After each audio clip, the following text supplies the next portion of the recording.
There's so much to eat in a garden, even if you don't plant vegetables. Welcome to the Garden Angelus, where we talk about flowers, veggies, and all the best dirt. I'm Dee Nash from Guthrie, Oklahoma, where I garden on 7.5 acres out in the country. And I'm Carol Michael from Indianapolis, Indiana. I have a suburban garden measured in square feet. It's about 1/3 of an acre. We call ourselves Garden Angelus because we are evangelists for gardening. We love gardening, and we want you to love it too. Yes, we do, and we're not afraid to spill the beans and tell all of our secrets, the good, the bad, and even the ugly. But that's enough of who, what, when, where. Let's move on to this week's episode. Hello, Dee. Hey, Carol, how does your garden grow? My garden grows with April showers, bring May flowers, hopefully. We had a lot of rain this past weekend. I saw that on the weather maps. I couldn't believe it. Yeah, I think my gauges, you add it all up, about an inch and a half, which we really actually needed. Yeah, we need rain too. I got a little bit of rain over the weekend, but not even measurable. And most of the state didn't get any. So did you plant anything, or did you between the showers, or? Well, I kind of kicked myself because I've always told people, don't wait for the rain. The rain will come regardless. So if it's not raining, get out there. And I didn't get out there Saturday morning. I could have just got a ton done because it really didn't start raining until about noon. But inside, I thinned out all my seedlings. And I did a YouTube video of it, which was hilarious because I realized that there was an orchid plant blocking any view of me actually doing the thinning of the seedlings. As usual, technological fail. I'm right there with you.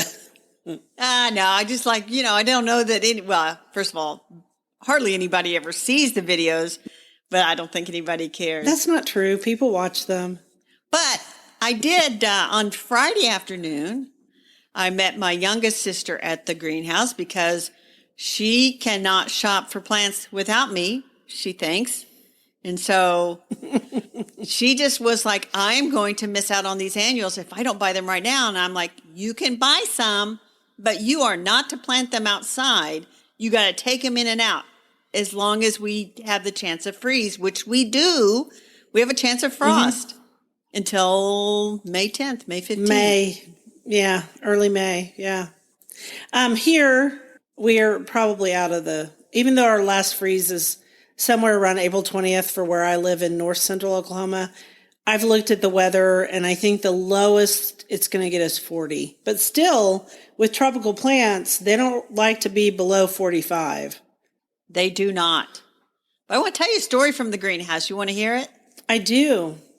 So earlier in the week, I had gotten a hang-up call from the greenhouse. And I thought, they just, butt dialed me or something. Right. And so when I went in there, she said, did you notice I called you? And I said, yeah, but you hung up. And she said, well, there was this petunia that we have that the grower sent because some order had gotten delayed. And they said, hey, because of the delay, will you take this new petunia and try it out and let us know? They're like, okay. Mm-hmm. So the reason she hung up she was trying to think who should get some, and she thought I might like to have them. Right. You like petunias. Yeah. And they have a really deep purple center and then white all around the edge. Ooh, pretty. Yes. So she said there was a woman who came in and she bought 6 of them.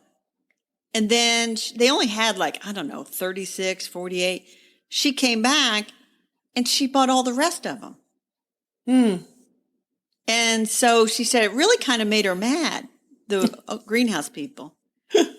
And the reason why is because she felt like that the woman was hoarding the plants. She probably didn't need all the petunias, but it was new, it was unique, and so she just wanted all of them. Uh-huh. And so I fear sometimes that annuals in the spring become like the next toilet paper. People just hoard them because they're afraid they won't have them. Oh, I know they do that. I know they do that with tomato plants here. And I won't say who it was, but one year at Bustani, I went to get fireworks gomphrena, which is one of my favorite plants in my bed that faces the street because it goes really well with my pink muhly grass. And a certain famous person in Oklahoma who's very, very wealthy had bought every flat they had. And that they had like 36 flats. So that's a lot of gomfrina. If you're going to buy 36 flats because you're really rich, or, you're a botanical garden or something like that, you should arrange that in the wintertime with the greenhouse and say, hey, I'm going to come in and buy 36 flats. They'll grow them out separately for you. Trust me. They will be happy to sell them. They will. But don't hoard them, people. So here's the thing. Yeah. So I went in the greenhouse and they had put some in some mixed containers, so I was able to see the flower. And then I was going through to check out some stuff for my sister, and I saw one, and I grabbed it. I took it, and I said, is this it? And they said, yeah. I said, I'll buy it. One. So you got one. That's good. Maybe 2 more will show up, and you can ring a pot with it. Probably not. I saw some pretty petunias this year. I mean, I put them on my Instagram story, and people were like, wow, those are cool. And I sent pictures to you. Because you're not on social media. I did see those. But here's the thing. They don't have labels for those petunias. They're not even sure what the variety is. So even if this woman falls in love with the darn things, she has no idea what to ask for next year. And they have no idea what to buy for next year. I mean, who knows? I looked it up online. There's several that are like this, so I don't know. Anyway, long story. Tell me about your gardening week. I was really busy. We had wonderful weather. This week is supposed to be cooler. Last week was quite warm, and on Saturday, it was a perfect day. One of those perfect 72-degree days. And I went out there and I gardened all day long, and I planted 6 new Dave and Austin roses, which doesn't sound hard, but it is hard because they were bare root.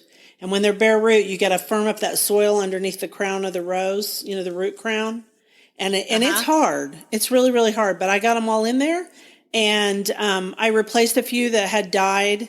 But most of my roses came through last winter great because they all died down to 6 inches where the snow was. And then when I cut them all the way back from there, all this great growth has come out. So I think all my roses are going to be in good shape. Also, I want to give, for all the people who keep asking me about their crepe myrtles, just go ahead and cut them all the way back to the ground.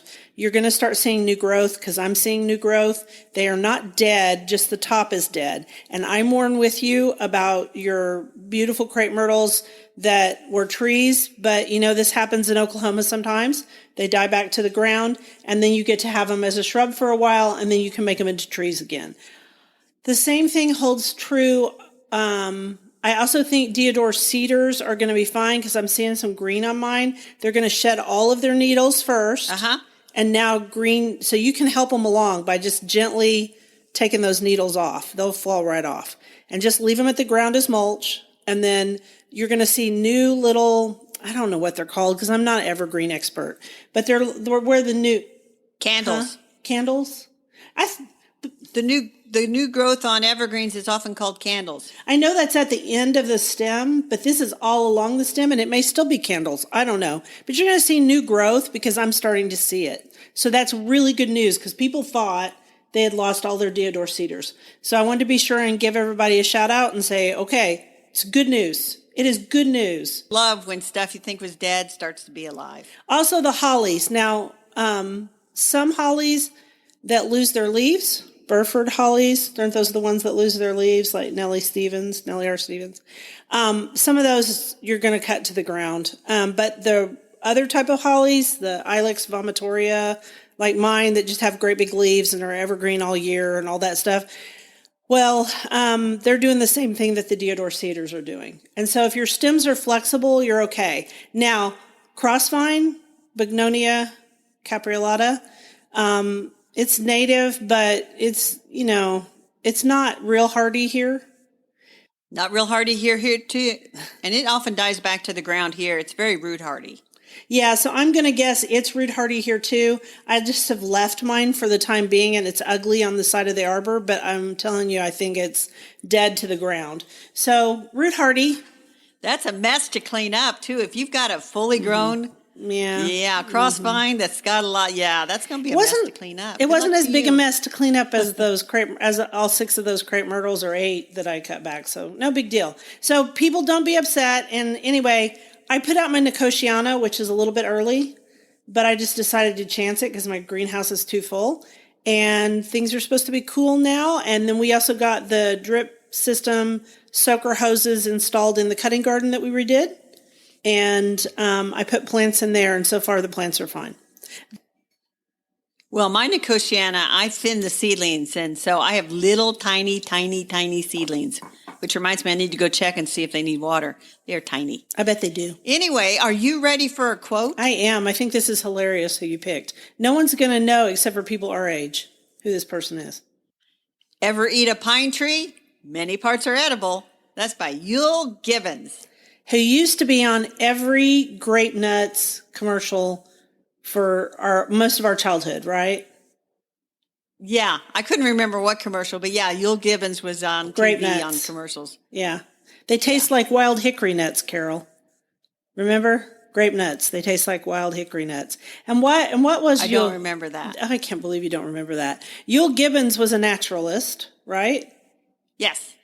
And he was a forager, which is what our whole season is. I mean, our whole episode is about. Well, yeah, we'll have to admit we are going to talk about foraging because we've been reading. Our friend Ellen Zachos has a new book, and we'll talk about it on the bookshelf. But it's called The Forager's Pantry. Yes, and so it is a cookbook. So we wanted to we decide, hey, why don't we just talk about foraging stuff in your own backyard? And for people that are further interested, I will tell you that in this book, Ellen has listed a bunch of books, including her other book, Backyard Foraging. We will include a link to The Forager's Pantry and Backyard Foraging in the show notes. And then you'll have to buy her book to get the whole list. But I'm pleased to note that Stalking the Wild Asparagus by Yule Gibbons is on her further reading list. Oh, good. I always thought he was fun. And so, and I think foraging is fun. And I really want Ellen to come here and I want to pay her to take me foraging in Oklahoma. Oh, she would love to do that. So we're going to talk about flowers. And so the first thing we're going to do is talk about how a lot of flowers that you don't think of as edible are actually edible. And here's where Ellen differs from like everybody else. So I feel like everybody else says a flower is edible, and so you use it as a garnish. Right. And Ellen comes along and says flowers are edible, they provide flavor, and you can put them into these recipes. And so the book is full of all kinds of recipes, and she has what she calls master recipes.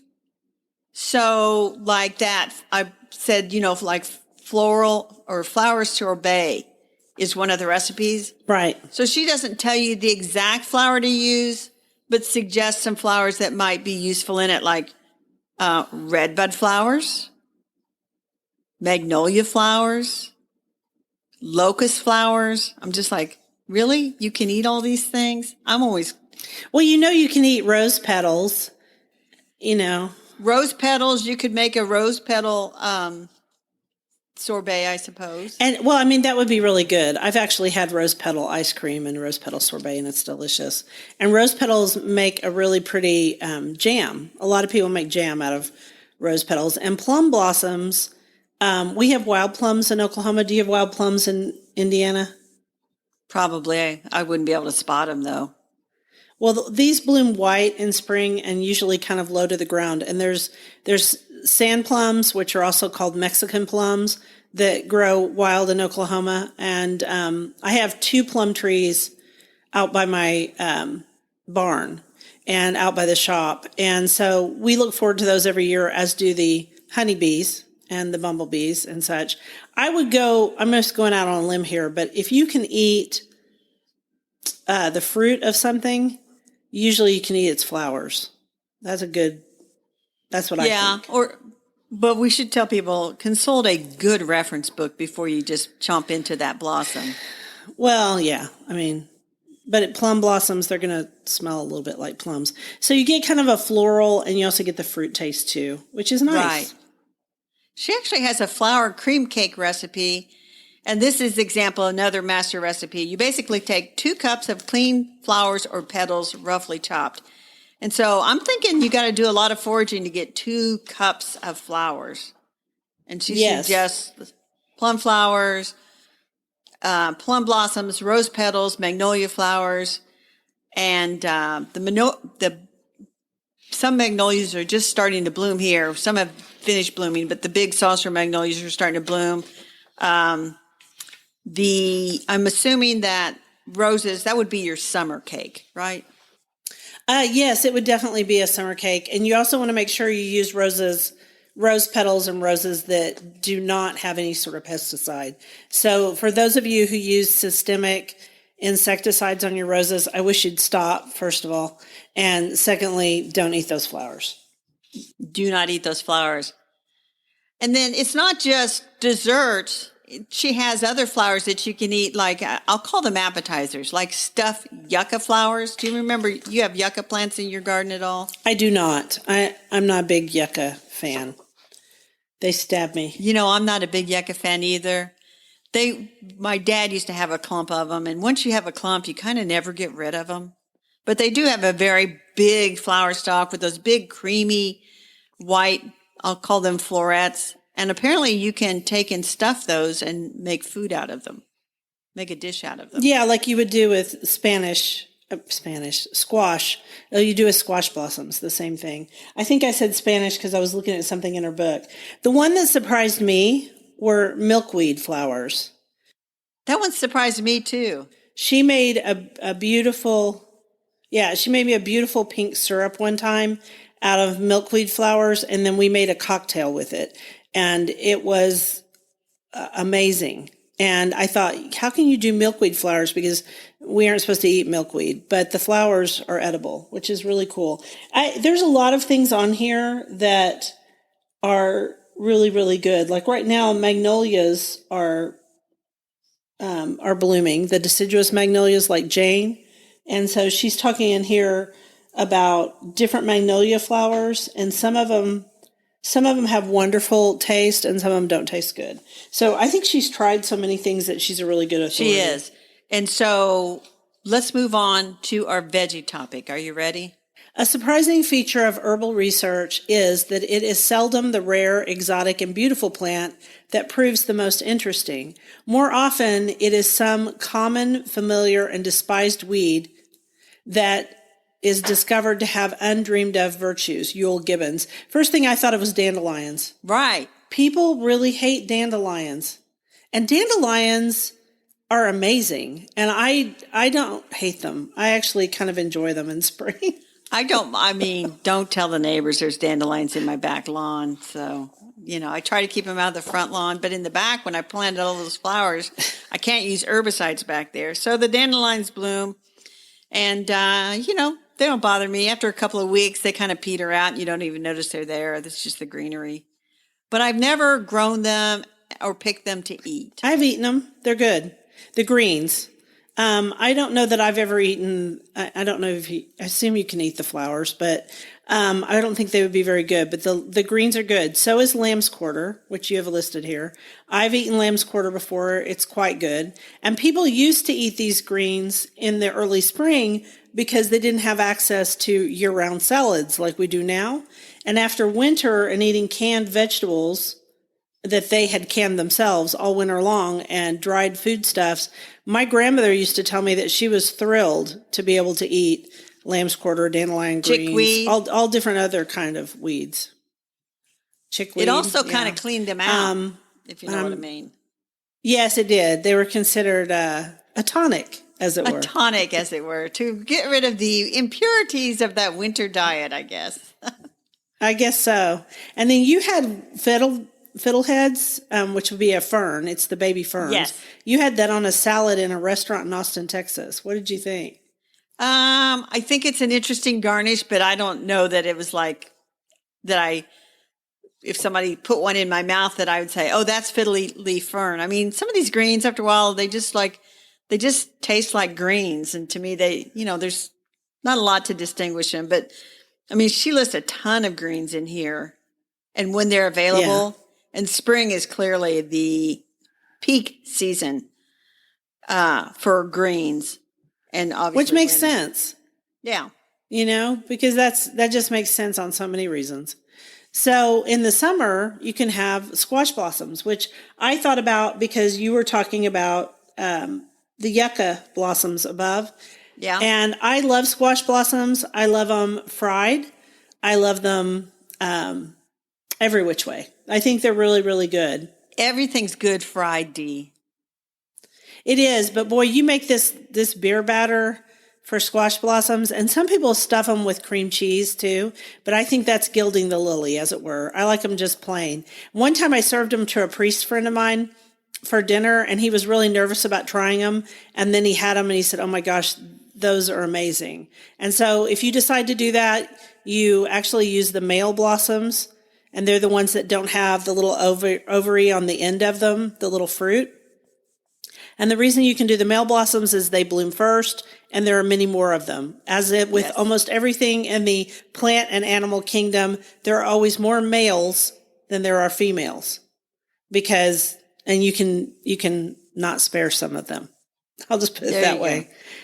Most of the chickens we eat are males, just to give people an idea. The other thing on the greens, I'd forgotten about this, but garlic mustard, which is a really invasive biennial weed here.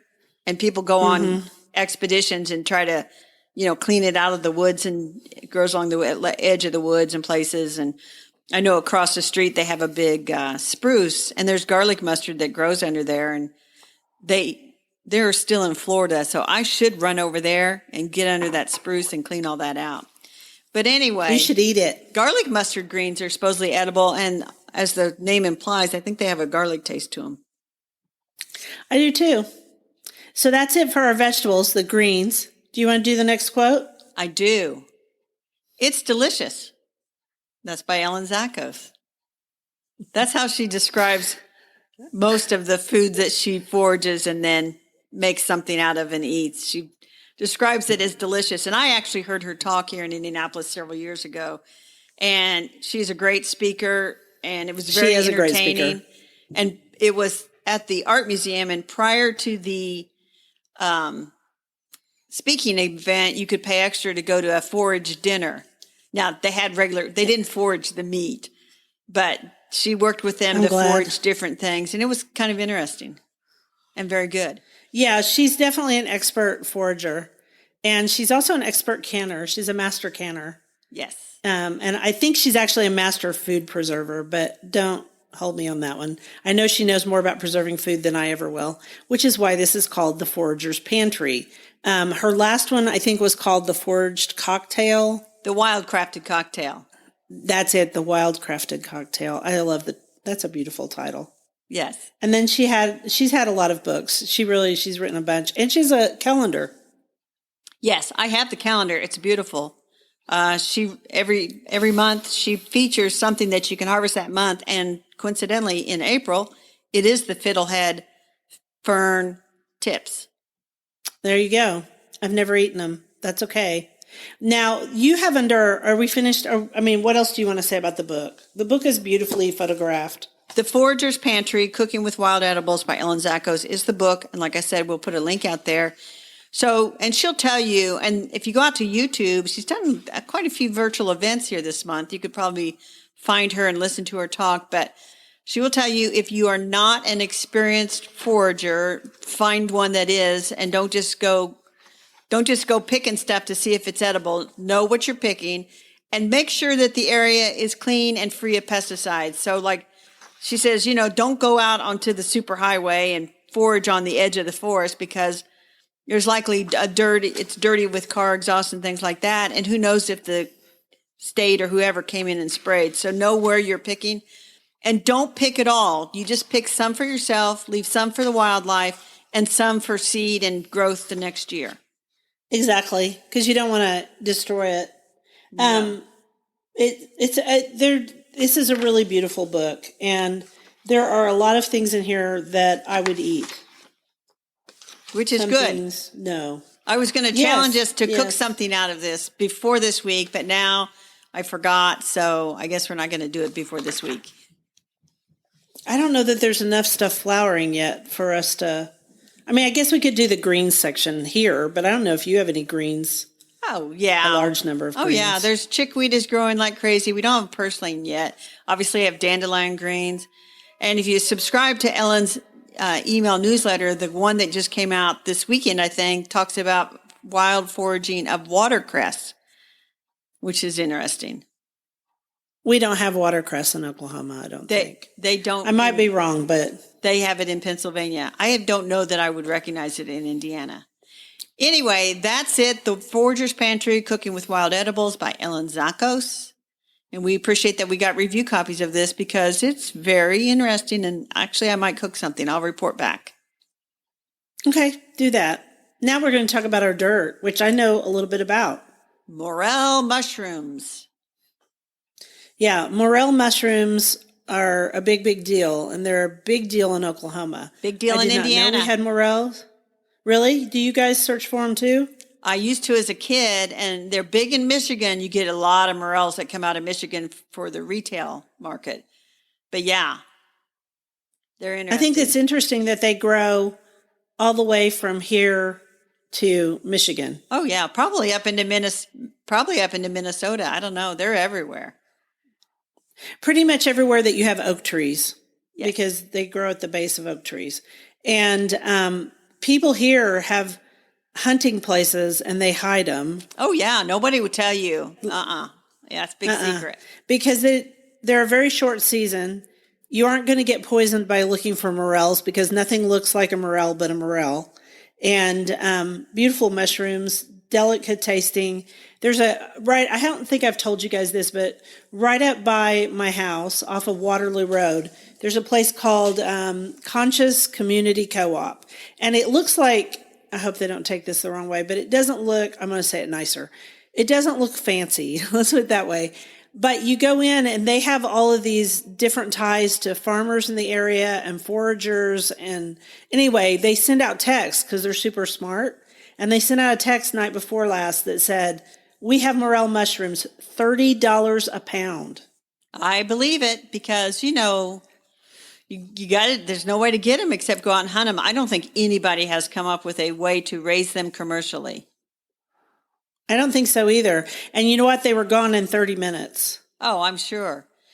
So yeah. I think they're good. And my dad, we used to go hunting and we'd get some and, we'd call back and forth with his brothers in southern Indiana, all bragging about how many morel mushrooms they got. But here's the thing. If you're going to go out and forage for morels, the thing to remember is always put them in a mesh bag. And that way, any spores on them will just keep falling off the mushrooms as you're walking around. If you put them in plastic, those spores get encased. So that kind of keeps things going. And keep your secrets. Don't tell people where you got them. Mm-hmm.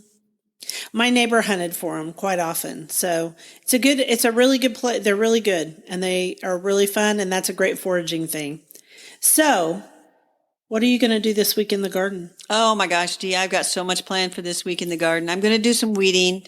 I need to mow with all this rain and trim, and I'm tending my little seedlings. And guess what I got? Well, I can see it on our notes, but you need to tell everybody else. I got the Lego flower bouquet set to go with my bonsai. I decided I wanted it. I couldn't find it anywhere. Cool. And my niece, who's 6-year-old, is obsessed with Legos.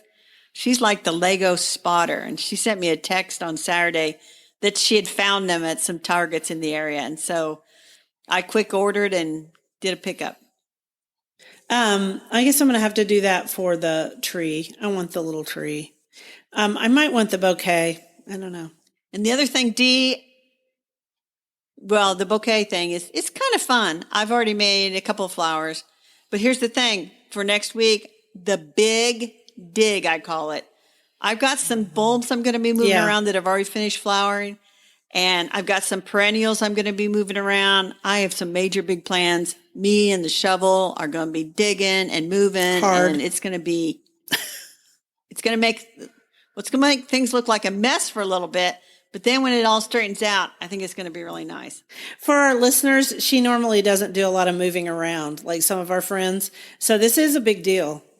For me, I will just keep making sure everything is watered, watch the weather for those morning lows. Don't plant out your tomatoes, peppers, or eggplants until the weather is consistently 55 at night, which will not be this week. They'll just sit there and sulk anyway.